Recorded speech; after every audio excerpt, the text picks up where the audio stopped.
Bonsoir à tous. Dans l'actualité ce soir, 3 ans après son élection, Serge Babary fait le bilan de son action. Vous découvrirez dans ce journal l'évolution du budget et les grands projets de la ville de Tours. L'industrie aéronautique, secteur florissant de la région centre, 61 entreprises présentent cette semaine au Salon du Bourget, parmi lesquelles 2 sociétés tourangelles focus dans ce journal.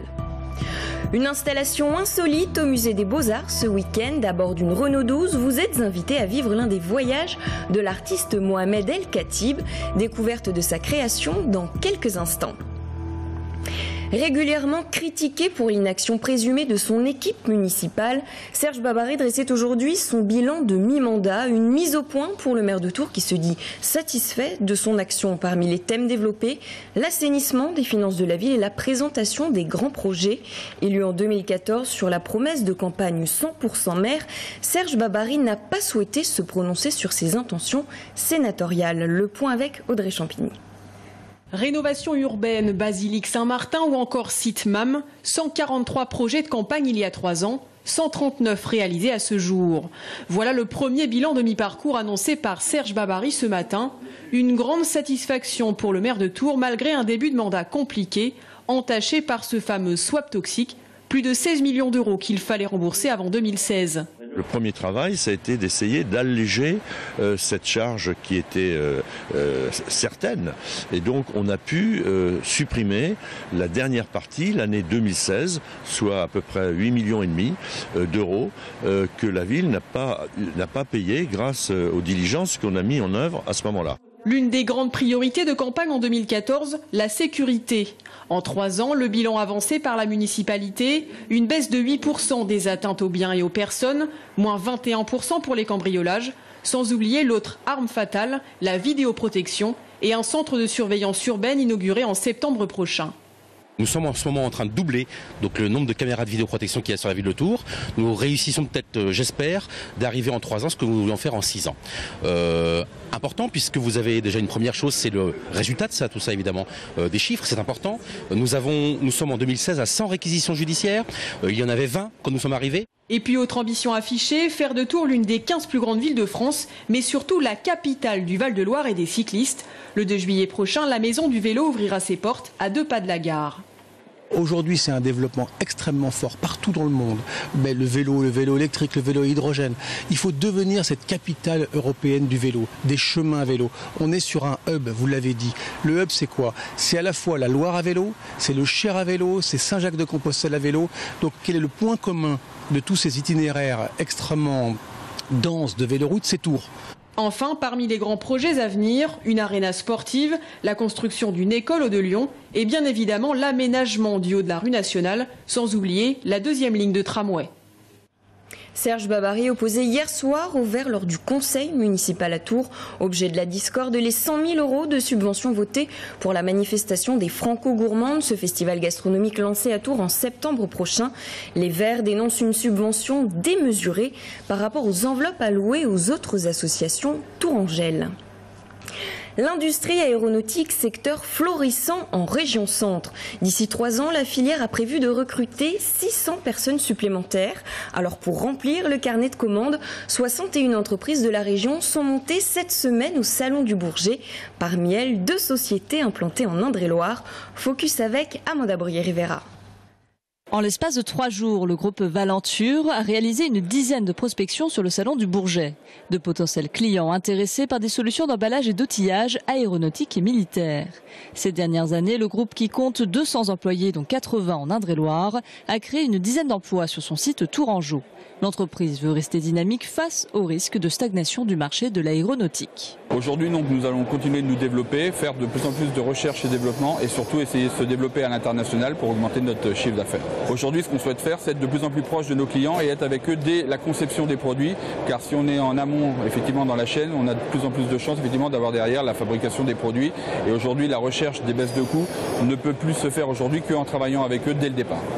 À quelques mètres de là, une autre entreprise de Nazal-Négron, Actimeca Jamois, une entreprise familiale de 17 employés, veut renforcer son carnet de commandes dans l'Hexagone. Elle fabrique des pièces mécaniques de haute précision, dont celles de réacteurs pouvant résister à une température supérieure à 600 degrés.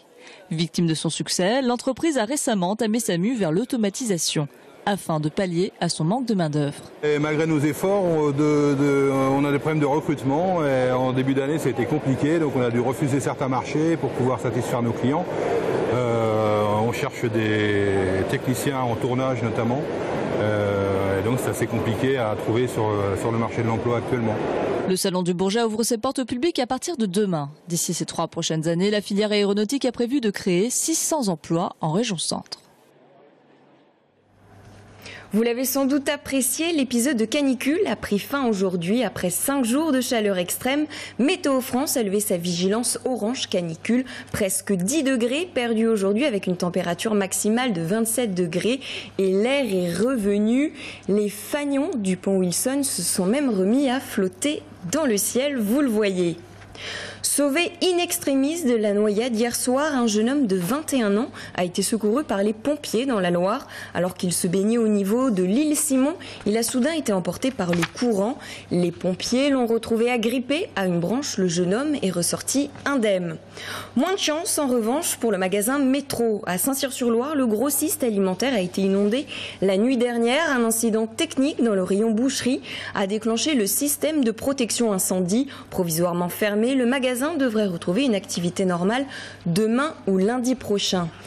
Voilà, et puis on apprend aujourd'hui ce dramatique accident de la route dans la nuit de mercredi à jeudi à Fain dans le Loir-et-Cher. Le conducteur âgé de 22 ans aurait perdu le contrôle de son véhicule dans un virage terminant sa course dans un poteau électrique. Mort sur le coup, Nicolas Bayou était l'un des joueurs de réserve de l'ADA Blois, équipe de basket. L'Indre-et-Loire, département pilote dans le dossier médical partagé. Objectif de ce DMP, faciliter la prise en charge des patients grâce au partage d'informations en ligne entre tous les professionnels de la santé.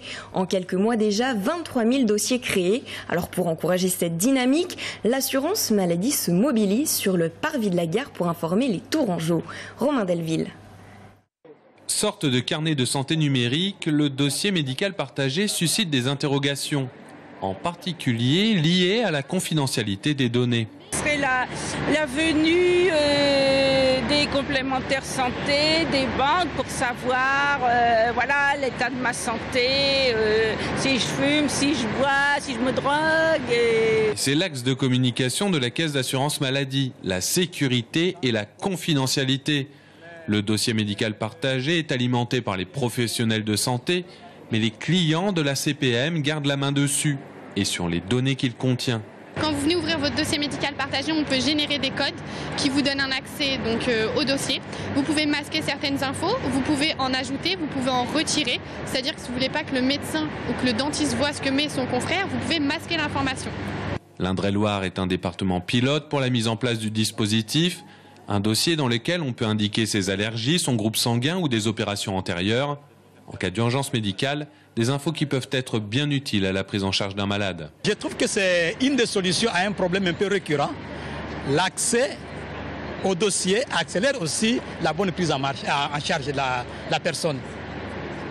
Voilà, c'est ça l'avantage que je trouve dans ce système-là.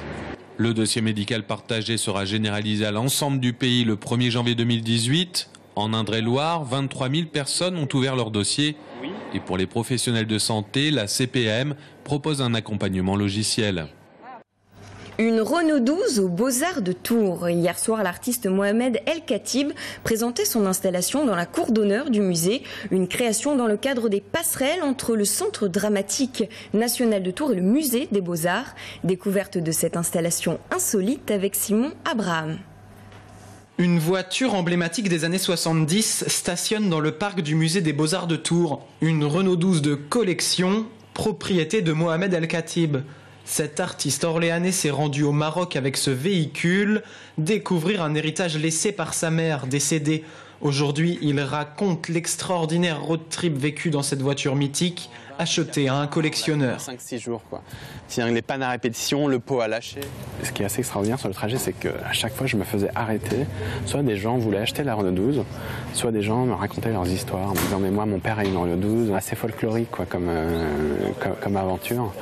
Et en même temps, la voiture reste un révélateur de toute la culture qu'il peut y avoir derrière. D'Orléans à Tanger au Maroc, l'artiste a filmé son voyage en vue d'un futur documentaire télé. Depuis un mois, il propose aux Tourangeaux de visionner les premiers rushs. dans un endroit assez cocasse, l'habitacle de la fameuse Renault.